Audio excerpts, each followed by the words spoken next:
Good morning. Today I'm going to teach you more about tenses. In fact, in my previous video, I taught you about present, past, and future tenses. And in this video, I'm just going to revise present tense. So you know it very well that all the tenses has 4 forms. And today we are going to revise present tense. It has 4 forms: present simple, present continuous, present perfect, and present perfect continuous. We will see the structure of all these forms, and I will also teach you how to change the sentence into negative and interrogative. So let's see present simple tense. The structure of present simple is subject plus V1. V1 simply means the principal verb. Let's see the example. I have a car. Here have is principal verb. Many of the students think that have is an auxiliary, and here it is functioning as an auxiliary, but it is not true. So when we will change this sentence into negative, we will not say I haven't a car, simply because have is not an auxiliary here. It is the base form of verb, and with this, when we change the present simple verb into negative, simply we use do.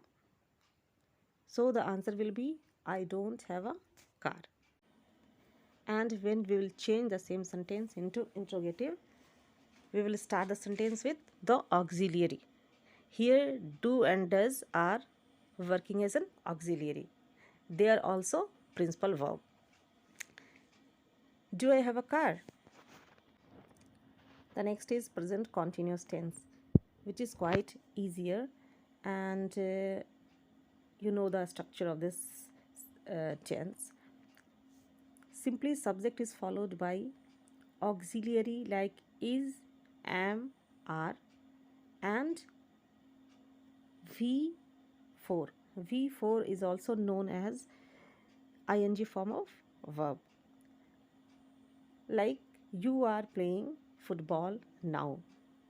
This tense simply shows that the action is going on.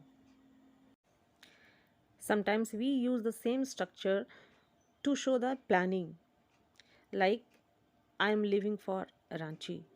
So this shows the future action or plan. And to make it negative, simply we use not after is, am, are.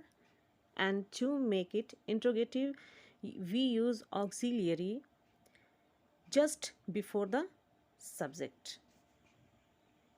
Like, are you playing football now?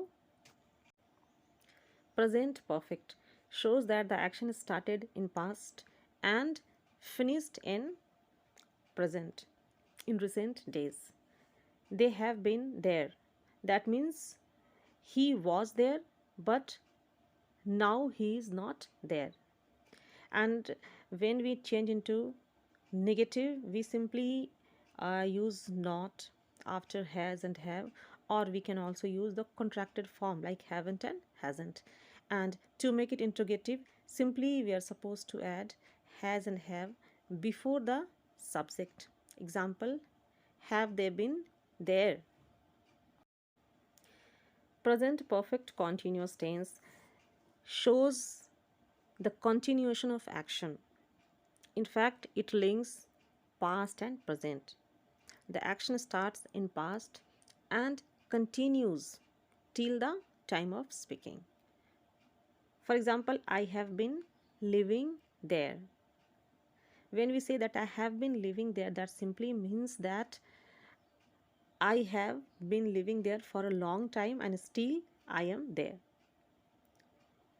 If I say I have living here, the same, that means for a long time I have been staying at this place.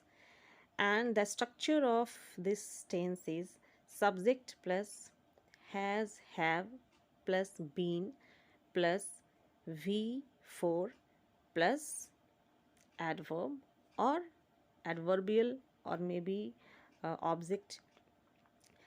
So simply to make it interrogative and negative, we use the same concept, like we just use not after has and have, not after been. I haven't been living here. And for changing it into interrogative, we use has and have just before the subject.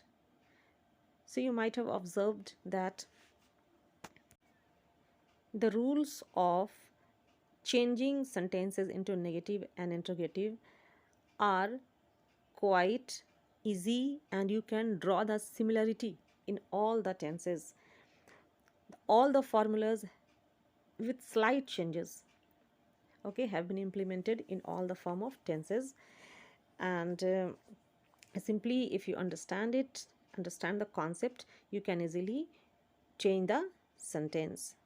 So I hope you have understood this, and in the next video I might revise past tense, all the forms of past tenses.